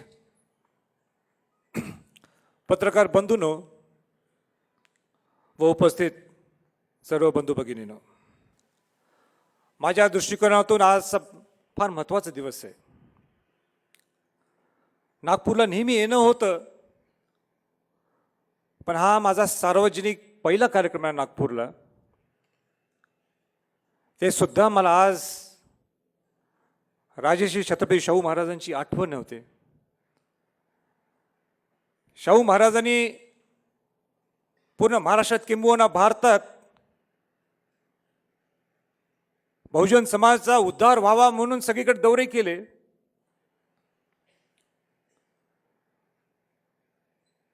1920 साली ज्यावेळी राजर्षी शाहू महाराज बहिष्कृत समाजाच्यासाठी परिषदेसाठी नागपूरला आले होते, हा एकच कार्यक्रम असेल प्रवीणदादाजींनी उद्घाटक आणि समारोप सुद्धा ते दोन्ही कार्यक्रमाला उपस्थित होते. शक्यतो पाहुणा ओपनिंग झाला, उद्घाटन झालं की तो दुसऱ्या कार्यक्रमात थांबत नाही, पण समारोपला सुद्धा थांबणं, त्या या परिषदेला महत्त्व देणं, ही शाहू महाराजांची काम करण्याची पद्धत आणि दूरदृष्टिकोन होता. शाहू महाराज काय बोलले त्याच्यावर पूर्ण मी भाष्य करणार नाही, पण सगळ्यात महत्वाचं शाहू महाराज जर बोलले असतील त्यावेळी बहुजनांना उपदेश करून सांगतात, शाहू महाराज तुम्ही अस्पृश्य म्हणू नका स्वतःला, तुम्ही स्वतःला बहुजन म्हणा, तुम्ही माझे बांधव आहात. ही शाहू महाराजांनी त्यावेळी बोललेले, त्यांच्या भाषणातलं बोललेलं मी वाक्य आपल्याला सांगितलंय, मी माझं स्वतःचं बोलत नाही. आणि त्या भाषणाची प्रेरणा सुद्धा मी घेतलेली आहे की शाहू महाराज काय म्हणतात. 1920च्या वेळी सुद्धा शाहू महाराजांना बराच विरोध होता. बरेच प्रतिगामी मंडळी शाहू महाराजांना विरोध करत होते आणि त्यांची टिंगल सुद्धा करत होते. पण शाहू महाराज म्हणतात, माझी कोणी टिंगल केली तरी मला फरक पडत नाही. हे शाहू महाराजांचे वाक्य आहेत भाषणातले मंडळीनं. माझी टिंगल, माझी चेष्टा केली तरी मला फरक पडत नाहीये, पण माझा उत्साह वाढतो कोणी माझा टीका केली तर. मला त्याच्या टीकेतून मला प्रेरणा मिळते प्रवीणदादा. आणि आज सुद्धा मला सुद्धा बरेच जण माझी टीका करतात. कोण टीका करते मला त्याच्यावर काय बोलायचं नाही, म्हणून मी ती प्रेरणा आणि उत्साह घेतो शाहू महाराजांना. जशी त्यावेळी शाहू महाराजांना टीका केली होती आणि आज मला करतात, ठीक आहे मी किती आहे, शाहू महाराजांचा 2% सुद्धा नाही आहे. मी शिवाजी महाराजांचा, शाहू महाराजांचा 2% सुद्धा विचार घेतला तर माझ्या जीवनात सार्थ झाला असं म्हटलं तर काही चुकीचं होणार नाही.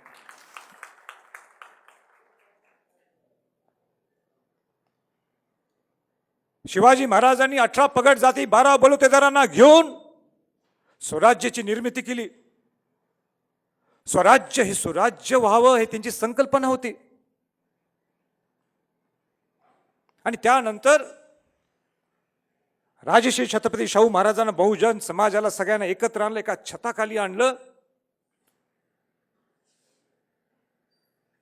हे का आणलं हे सगळ्यांनी विचार करणं गरजेचं आहे. शिवाजी महाराज, शाहू महाराज या सगळ्यांना एकत्र का आणत होते, ह्याच्यासाठी माझा महाराष्ट्राचा दौरा आहे. मला एक उदाहरण आपल्याला सांगायचं की 1894 ज्यावेळी कोल्हापूरला शाहू महाराजांनी करवीर संस्थांचं हातात सत्ता घेतल्यानंतर शाहू महाराजांनी बाकीच्या राजे लोकांसारखे परदेशाचे दौरे केले नाहीत. शाहू महाराजांनी करवीर संस्थांचा दौरा केला, बहुजन समाजाच्या अडचणी काय हे समजून घेण्यासाठी दौरा केला आणि वेगळे योजना त्यावेळी अंमलात आणले. एकही क्षेत्र नाही जिथे शाहू महाराजांनी काम केलेलं आपल्याला दिसत नाही. सगळ्या क्षेत्रात काम आहे शाहू महाराज. हरित क्रांती कशी घडली आणि आज ही कोल्हापूरचा प्रतिडोई उत्पन्न पुन्हा भारतात अग्रेसर आणि 1 नंबरवर आहे. ह्याच्यावर मी काही खोल जाणार नाही, पण सगळ्यात महत्वाचा माझ्या दृष्टिकोनातून जो शिक्षणाचा शाहू महाराजांनी शिक्षण सक्तीचं केलेलं असेल, शिक्षण मोफत केलं असेल. बहुजन समाजाच्या मंडळींना मला इथं बसलेल्या आपल्या सगळ्या मंडळींना सांगायचं की पहिल्यांदा जर शाहू महाराजांनी पहिलं वसतिगृह कुठलं जर आणलं असेल तर ते मराठा बोर्डिंग आणलं. तर मराठा बोर्डिंग नुसतं मराठा जातीसाठी नव्हे, तर मराठा बोर्डिंगच्या अंडर मराठा बोर्डिंगच्या त्या छताखाली सगळ्या बहुजन समाजातल्या लोकांना आत घेतलं. त्यावेळी शाहू महाराजांना लक्षात आलं की हा अस्पृश्यपणा, या समाजाकडे बघण्याचा दृष्टिकोन किती वेगळा होता, त्यावेळी तो बदलणं गरजेचं आहे. पण दुर्दैवाची त्यावेळीची प्रतिकूल परिस्थिती अशी सांगते आणि अशी होती त्यावेळी की त्यावेळी सगळे एका वसतिगृह खाली येऊ शकले नाहीत, म्हणून शाहू महाराजांना 23 वसतिगृह वेगळे निर्माण करावे लागले. जैन बोर्डिंग असेल, लिंगायत बोर्डिंग असेल, मुस्लिम बोर्डिंग असेल, अनेक बोर्डिंग अस्पृश्यांसाठी वेगळे वेगळे, बहुजन समाजाचे वेगवेगळे बोर्डिंग निर्माण केले असतील. इथं मुस्लिम समाज कोणतरी आलंय. मला आपल्याला मुद्दाम सांगायचं की स्वतःचं मुस्लिम बोर्डिंगचं पहिलं अध्यक्षपद त्यांनी स्वतःकडे ठेवलं. बाकीच्या कुठल्याही जातीचं अध्यक्षपद त्यांनी स्वतःकडे ठेवलं नाही, पण मुस्लिम बोर्डिंगाचं अध्यक्षपद स्वतःकडे ठेवलं. त्याच्यानंतर त्याचे चिरंजीव राजाराम महाराज त्या मुस्लिम बोर्डिंगचे अध्यक्ष झाले. त्याच्यानंतर त्यांचे चिरंजीव शहाजी महाराज, माझे आजोबा, त्या ह्याचे अध्यक्ष झाले. आणि आज माझे वडील सुद्धा मुस्लिम बोर्डिंगचे अध्यक्ष आहेत. हा सांगायचं तात्पर्य काय की हिंदू मुस्लिम वाद आजही 300 वर्षात कोल्हापुरात केव्हा घडलेला नाही साहेब. आणि तोच विषय घेऊन मी आलोय. तोच विषय घेऊन परत एकदा बहुजन समाजमध्ये ऐक्य, बहुजन समाजमध्ये बंधुभाव निर्माण होण्याच्या दृष्टिकोनातून, प्रस्थापित होण्याच्या दृष्टिकोनातून हा माझा महाराष्ट्राचा दौरा आहे. आम्ही 3 टप्प्यात घेतलेला आहे. पहिला टप्पा खानदेश आणि विदर्भ आहे. दुसरा टप्पा मराठवाडा आहे. तिसरा टप्पा हा पश्चिम महाराष्ट्र आणि कोकण आहे. या महाराष्ट्र दौऱ्यातून अनेक प्रश्नाशी आम्हाला सर्वांशी संवाद साधायचा आहे. मी सुद्धा शिकायला लागलोय. मला सुद्धा अभ्यास करायचा आहे की आपली शिवाजी महाराज हे काय नुसते पश्चिम महाराष्ट्र आणि शाहू महाराज काय नुसते पश्चिम महाराष्ट्रासाठी नुसते मर्यादित नव्हते. शाहू महाराजांचा विचार, शिवाजी महाराजांचा विचार हा पूर्ण भारतात गेलेला आहे. आणि म्हणून ती माझी जबाबदारी होते, माझं कर्तव्य आहे की मी हा शिवाजी महाराजांचा, शाहू महाराजांचा विचार परत एकदा आपण तिथं घेऊन जायचं. त्या राज्याभिषेक सोहळ्याला आम्ही जात होतो. 8 वर्षाच्या अगोदर राज्याभिषेक सोहळा सुरुवात केला आम्ही. तिथं नुसतं 500 लोक यायचे आणि आज तिथे 1 लाख लोक तिथे येतात. हे 1 लाख लोक आले कुठनं? त्या रायगड सारख्या ठिकाणी नुसतं 1000-1500 राहण्याची सोय आहे. त्या ठिकाणी 1 लाख लोक येतात म्हणजे तिथं एवढा 5 आणि 6 जूनला एवढा अतिवृष्टी पाऊस असतो. अशा ठिकाणी 1 लाख लोक येणं म्हणजे 5-6 लाख लोक जमा होण्याचा प्रकार आहे. तो राज्याभिषेक सोहळा लोकोत्सव व्हावा, तो राज्याभिषेक सोहळा राष्ट्रीय सण म्हणून साजरा होणं हा माझा प्रयत्न आहे. त्यातूनच मला लक्षात आलं की शिवाजी महाराजांचा, शाहू महाराजांचा विचार हा पूर्ण जगात पोहोचलाय. म्हणून आपली जबाबदारी, आपलं कर्तव्य, आपण त्यांचा विचार घेऊन बाहेर पडायला पाहिजे. आणि हे बाहेर पडल्यावर मला इतक्या वेगळ्या वेगळ्या ठिकाणीची मला जायची संधी मिळाली. काय प्रश्नच काय काय इतके हलाखीच्या परिस्थितीतून लोकांची हालचाल चालू आहे किंवा जे राहायला लागलेत. शेतकऱ्यांना भेटलो, शिक्षण संस्थेच्या मंडळींना भेटलो. त्या कष्टकरी शेतकऱ्यांचं मी बोलेनच याच्या पुढे नंतर भरपूर, पण सगळ्यात मला एक मुद्दाम सांगायचं आपल्याला. आज सकाळी आम्ही कुठं होतो, दर्यापूरला. 2 माणूस भेटला तो आम्हाला परवा दिवशी मूर्तिजापूरला. त्या मूर्तिजापूरला एक शेतकरी मला येऊन भेटतो, धाडस करून येतो आणि सांगतो, राजे मला भेटायचंय, मी येऊ का वर स्टेजवर? मी म्हटलं बाबा ये ना, अडचण काय? एक तर त्याला पटना की शिवाजी महाराज आणि शाहू महाराजांचा वंश त्याच्या समोर उभा आहे. धाडस करत येतो वर, हात त्याचा थरथरत आहे. मला म्हणतो, राजे हे निवेदन घ्या, हे निवेदन बघा आणि प्लीज कृपया करून मला ह्याचं उत्तर द्या. मी ते निवेदन वाचलं. ते निवेदनात काय म्हणतंय तो, म्हणजे मी सावकाराच्याकडनं पैसे घेतले माझ्या शेती करण्यासाठी आणि आज मी पैसे भरू शकत नाही म्हणून तो सावकार माझ्या माग आहे. मी हे पैसे देऊ शकलो नाही तर मला दुसरा पर्याय नाही आत्महत्या करण्याशिवाय.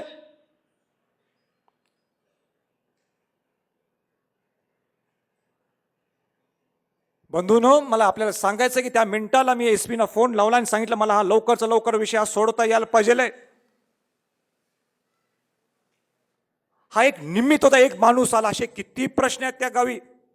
नुसतं सावकाराने नुसतं ते गाव भरलेलं आहे. हे सांगायचं तात्पर्य आपल्याला एवढंच आहे की या महाराष्ट्रात दौऱ्यातून आम्ही दबाव गट स्थापन करणार आहे. त्या दबाव गटावर मी शेवटी येतो, पण पहिल्यांदा अनेक शेतकऱ्याची मला आपल्याला जे काही घटना घडली ते मला सांगायचं आहे. मी त्या शेतकऱ्याला भेटायला गेलो, पण मी वाढून सांगत नाही मंडळीनो, जे काय आहे ते घडलं तेच मी सांगलो आणि कुठलं ते वेगळं उदाहरण तयार करून मी आपल्याला सांगतो असं नाही आहे. त्या शेतकऱ्यांना मी जाऊन भेटलो, त्या शेतकऱ्यांना मी त्याची विचारपूस करत होतो आणि मागं चुळबुळ सुरू झाली. आणि चुळबुळ कोण करत होतं तर शांताराम कुंजीर. चुळबुळ कशासाठी होती की ते 2 मुलांना मागणं ढकलत यायला लागलेत. कोणाच्या ज्याच्याशी ज्या वडिलाशी मी चर्चा करायला लागलोय त्या 2 मुलांना ढकलत कसं तरी पुढं आणलं आणि माझ्या पुढं उभा केलं. मी म्हटलं बापू काय चाललंय, कशासाठी ढकला लागलं, मी बोलायला नाही त्यांच्या वडिलाशी. ते म्हणतात नाही नाही राजी तुम्ही त्यांचं ऐकून घ्या काय म्हणणं. मी म्हटलं बाबा काय काय सांगत तर काय बोला. एकदा तुम्ही मध्ये तुमच्या वडिलांशी मी बोलायला लागलोय आणि तुम्ही मध्ये अडथळा आणायला लागलाय. ते बोलायलाच तयार नाहीत, त्यांच्या तोंडातून आवाजच बाहेर फुटेना. मी पहिलाच प्रश्न केला तुम्ही काय शिकलाय सांगा. त्यांची हलाखीची परिस्थिती म्हणूनच मी त्या शेतकऱ्यांना भेटायला गेलो, पण मी त्यांना विचारलं तुम्ही शिकलाय काय. त्यांची हलाखीची परिस्थिती म्हणूनच मी त्या शेतकऱ्यांना भेटायला गेलो, पण मी त्यांना विचारलं तुम्ही शिकलाय काय. त्यांनी सांगितलं मी MA BEd झालोय. मी म्हटलं मग ठीक आहे. म्हटलं त्याच्या पत्नीला विचारलं तुम्ही काय शिकलाय, धाडस करत म्हणजे मी एवढा हे नाही की कसं विचारू. पण त्या मुलीने सांगितलं मी BA DEd झालोय. मी डोक्याला हात लावला. MA BEd झालेला माणूस हा शेती करतोय, त्याला आरक्षण नव्हतं म्हणून तो शेती करतो, तो भाग वेगळा आहे. पण सगळ्यात महत्वाचं त्याचं कॉन्फिडन्स लेवल किती 0 होतं. मग शिक्षण करायचंच कशाला, कशाला MA आणि BEd व्हायचं. तुमचं जर शिक्षणाच्या माध्यमातून तुम्हाला कॉन्फिडन्सच मिळू शकत नाही. ज्या छत्रपती शाहू महाराजांनी शिक्षणाची गंगोत्री आणली, ज्या छत्रपती शाहू महाराज ज्यावेळी खामगावला आले होते 1917ला, ज्या खामगावच्या सभेत शाहू महाराज म्हणतात शिक्षणाशिवाय पर्याय नाही, आणि त्या सभेला स्वतः खुद्द डॉक्टर पंजाबराव देशमुख तिथं आहेत. डॉक्टर पंजाबराव देशमुख त्यांची शाहू महाराजांची प्रेरणा घेऊन शिवाजी शिक्षण संस्था स्थापन करून आज एका छोट्या ह्याचं वटवृक्ष केले. त्या डॉक्टर पंजाबराव देशमुखाची ही इच्छा होती, हे शिक्षण द्यायचं होतं विदर्भाला. ज्या पंजाबराव देशमुखांना आपण विदर्भाचे विधाता म्हणतो, हे कोण आवाज उठवणार, हा विषय कोण नेणार पुढं. आणि निश्चितपणाने मला आज या प्रसंगी सांगायचं की नेतृत्वाची पोकळी निर्माण झालेली आहे आणि ती नेतृत्वाची पोकळी भरून काढण्यासाठी हा आमचा महाराष्ट्र दौरा आहे. लोकांचे प्रश्न समजून घेण्यासाठी आणि मग सरकार दरबारी आवाज उठवण्यासाठी हा दौरा आहे. त्यातला एक मराठा आरक्षण हा दबाव गटाचा एक भाग आहे.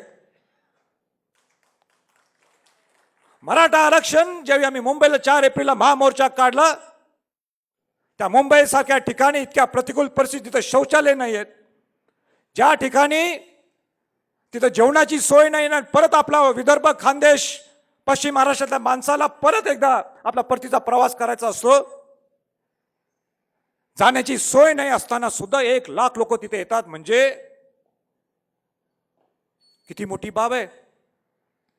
म्हणून आज इथं पत्रकार बंधूंनी जर इथं असतील आणि बहुजन समाजचे इथं जे मंडळी इथं सगळेजण बसले, त्यांना मला मुद्दाम सांगायचं आहे की मी शाहू महाराजांचा रक्ताचा आणि त्यांच्या विचाराचा वारस असल्याने आमची स्पष्ट भूमिका हीच आहे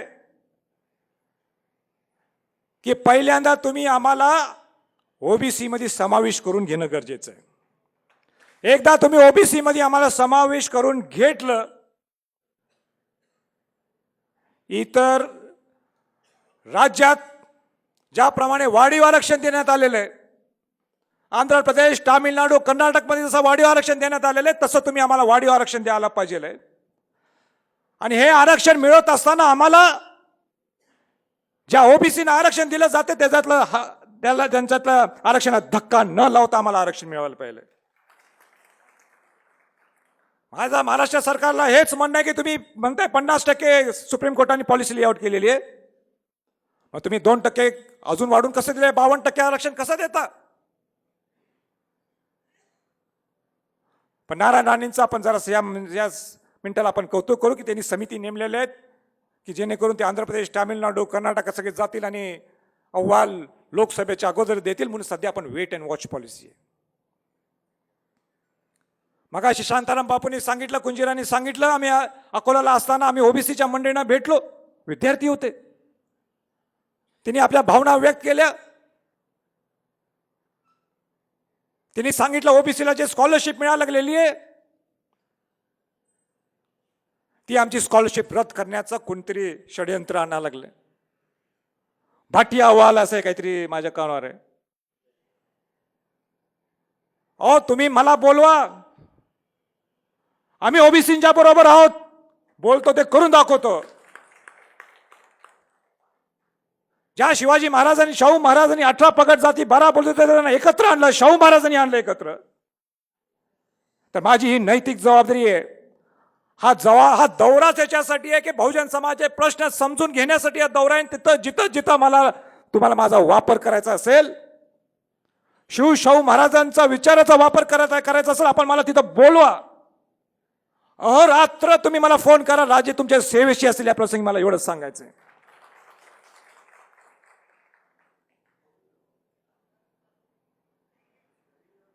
बरेच प्रश्न आहेत.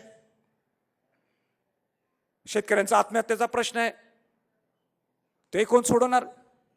नुसतं मनाचा पॅकेज दिलं, आम्ही चाललो पुढं. आम्ही शहरातले माणसं म्हणायचं, त्यांचा कोणी विचार करायचा, आपला काय संबंध आहे? पण हे मी याच्या पुढे चालून देणार नाहीये. आपण राजकारणाच्या पलीकडे मी विचार करायचं ठरवलेलं आहे. हा दौरा राजकारण विरहित आहे.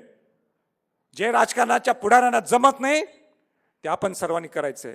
माझी विनंती एवढीच राहणार आहे की आपण जे बहुजन समाजले मंडळी जर एकत्र राहिला तर निश्चितपणाने महाराष्ट्रात एक वेगळं परिवर्तन घडेल, जे शिवाजी महाराज, शाहू फुले आंबेडकरांना पाहिजे होतं ते. अहो शाहू महाराज ज्याबद्दल मला बरेच जण म्हणतात काहीतरी इकडे तिकडे केव्हा तरी की राजा ओबीसींच्या बरोबर नाही, शेड्यूल कास्टच्या बरोबर नाही. ज्या शाहू महाराजांनी डॉक्टर बाबासाहेब आंबेडकरांना माणगावच्या सभेत सांगतात, शाहू महाराज ह्याच्या पुढचं दलितांचं नेतृत्व डॉक्टर बाबासाहेब आंबेडकर करणार. आम्ही सर्वजण पहिलं आहे म्हणतो. मराठा सेवा संघ, संभाजी ब्रिगेड ओरडून ओरडून त्यांचा घसा दुखलाय. ते म्हणतात सावित्रीबाई फुलेंनी सगळ्यात जे योगदान दिलेलं आहे त्यांचा पुन्हा विद्यापीठला त्यांचं नाव तिथं नामांतर होणं गरजेचं आहे. आज मराठा समाजाचे कुठंतरी ज्यांचा ते दयनीय परिस्थिती आहे, ते भीषण अवस्थेत आहेत, त्यांचा आवाज उठवण्यासाठी मी जायचं नाही पुढं. मला मराठा आरक्षणाची गरज नाही आहे. इथं जयसिंगराजे बसलेत, त्यांना मराठा आरक्षणाची गरज नाही. विश्वजित कीर्तन घाटगे बसलेत, त्यांना मराठा आरक्षणाची गरज नाही. प्रवीण गायकवाड, त्यांना आरक्षणाची गरज नाही. माझ्यापेक्षा जास्त आज पैसा प्रवीण गायकवाड कमवतात, त्यांना आरक्षणाची गरज नाही. मग कशाला आम्ही राबतो? कोणासाठी राबतो? की त्या भीषण अवस्थेत असणारा शेतकरी, जो माणूस सुद्धा एका बहुजनाच्या छताखाली जर आला तर एक वेगळं शांतता, जे वाद हिंदू मुस्लिमांच्यात नेहमी होतात ते संपुष्टात होतील.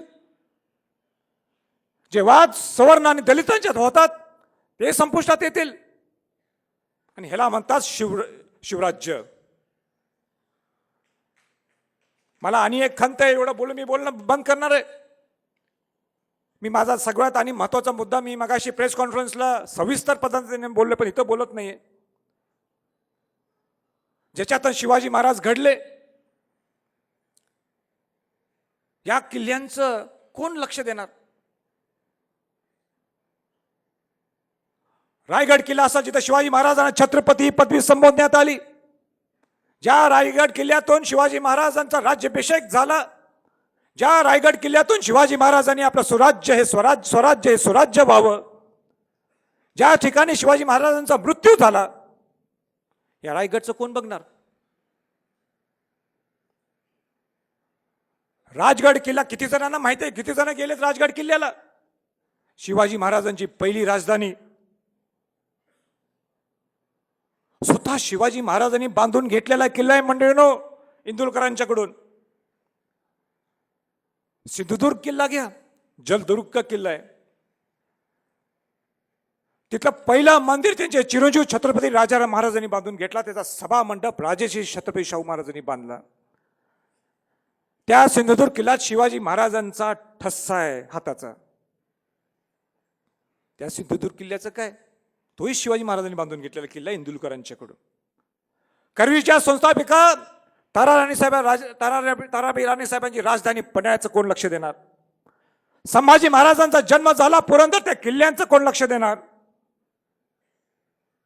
असे अनेक किल्ले आहेत, पण सगळे किल्ले आपण करू शकत नाही. पण पहिल्यांदा हे 5 मॉडेल फोर्ट्स म्हणून तर तुम्ही करा, ज्याच्यातून शिवाजी महाराज या जिथं आपला ज्यावेळी माणूस जाईल, आपला बहुजन समाजातला माणूस जाईल आणि इतर प्रांतातला माणूस ज्यावेळी येईल त्यावेळी स्वराज्य का शिवाजी महाराजांनी केलं. आम्हाला शिवाजी महाराजांची ही ओळख नव्हे की बोटं कापले शाहिस्त खानाचे, अफजल खानचा कोता फाडला, त्यावेळीची परिस्थिती काय होती, ते का काढला हे विचार करणं गरजेचं आहे आपण. आणि विदर्भात आपण राहतो, त्या जिजाऊंचं काय, त्या सिंदखेड राज्यात जिथं जिजाऊंचा जन्म झाला, काय केले आपण तिथं? एक ठराविक काय ती इकडे तिकडे 50 लाख 1 कोटी रुपये द्यायचा आणि विषय संपवायचा. राजकारणाच्या पलीकडे आपण काही विचार करायचा काय नाही मंडळीनो? तुम्ही आवाज उठवणार आहे काय नाही? मराठा सेवा संघाचे संस्थापक अध्यक्ष पुरुषोत्तम खेडेकर साहेबांनी शिवसृष्टी तिथं केली आहे, जिजाऊ सृष्टी केलेली आहे. तिथं 69 एकर जमीन घेऊन आज जिजाऊ सृष्टी केली आहे. तिथं सरकारने काय मदत केली आहे? 0 रुपये. जो माणूस करतो त्याला सुद्धा मदत करत नाही.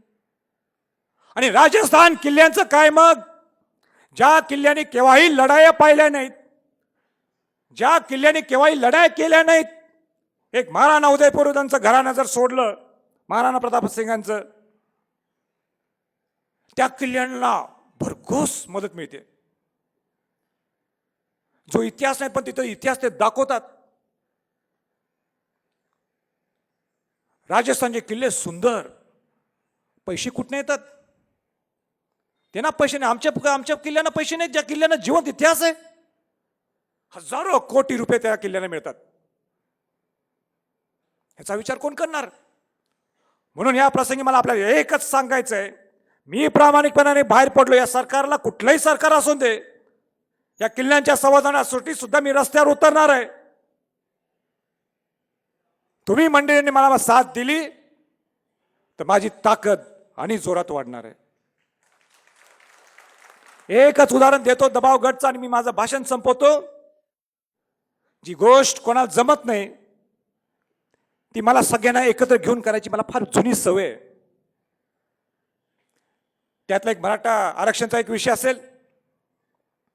दुसरा विषय म्हणजे तुम्ही सगळ्या मंडळींनी समजून घ्यावं की ज्या ठिकाणी शिवाजी महाराजांचा राज्याभिषेक झाला, ज्या ठिकाणी शिवाजी महाराजांना छत्रपती पदवी संबोधण्यात आली, ज्या ठिकाणी शिवाजी महाराजांनी आपल्या स्वराज्याची कल्पना सुराज्य व्हावी मांडली, अशा ठिकाणी शिवाजी महाराजांचा पुतळा नव्हता. पुतळा अनेक असावेत, त्यांचा आदर्श आपण घ्यायला पाहिजे शिवाजी महाराजांच्या पुतळ्यांचं. पण खुद्द ज्या ठिकाणी शिवाजी महाराज बसले होते राज्य करायला, अशा ठिकाणी शिवाजी महाराजांचा पुतळा नाही. 1980ला इंदिरा गांधी येतात आणि तिथं सांगतात तिथं मेघडंबरी उभा करा किंवा तिथं काहीतरी होणं गरजेचं. त्यांचा पॉझिटिव्ह ॲटिट्यूड होता, तो भाग वेगळा आहे. तिथं मेघडंबरी उभा राहिली. 1985ला राष्ट्रपती येतात आणि ज्ञानी झैल सिंग यांच्या हस्ते त्या मेघडंबरीचं उद्घाटन होते. तिथं प्रतिकृती उभा केलेली आहे. कार्यक्रम झाल्यावर तो प्रतिकृती परत नेऊन टाकली. कुठं नेली कोणाला माहीत नाही, कुठं त्या कचऱ्यात ठेवली असेल त्यांनाच माहीत या सरकारला. दरवर्षी आम्ही 8 वर्ष तेच करायला लागलो, 4-5 वर्ष. पण त्यावेळी माझ्या लक्षात आलं आपण इथं आवाज उठवणं गरजेचं आहे. ज्या ठिकाणी शिवाजी महाराज तिथं शिवाजी महाराजांसाठी सगळे नतमस्तक होतात आणि आपण नुसतं जाऊन तिथं शिवाजी महाराज की जय, शिवाजी महाराज की जय नुसतं म्हणून जय जय जय जय जय घोष करायचा, त्यात काय घ्यायचं आम्ही? जे गोष्ट जी बाब स्वातंत्र्याच्या नंतर सुद्धा कोणाला 300 वर्ष आणि स्वातंत्र्याच्या नंतर सुद्धा जे जमलं नाही, ज्यावेळी मी सरकारला सांगितलं हे तुम्ही करणं गरजेचे आहे, सरकार म्हटलं या आमची जागा नाही, ही पुरातत्व खात्याची, आर्किओलॉजिकल डिपार्टमेंट ऑफ इंडियाची जागा आहे, एक साधा दगड ते आम्हाला हलवून देत नाहीत. राजे त्यांनी परवानगी दिली तर आम्ही शिवाजी महाराजांचा पुतळा बसू. मी म्हटलं गेलं खड्ड्यात सरकार म्हटलं. आणि मी स्वतः शिवभक्तांच्या ताकदीनं सर्वांना एकत्र घेऊन दिल्ली दरबारात जाऊन आज आनंदाने आपल्याला सांगायचं की आपण रायगडला राज्याभिषेक सोहळा या 5 आणि 6 जून आणि तुम्ही बघा शिवाजी महाराजांचा तिथं पुतळा बसलेला आहे.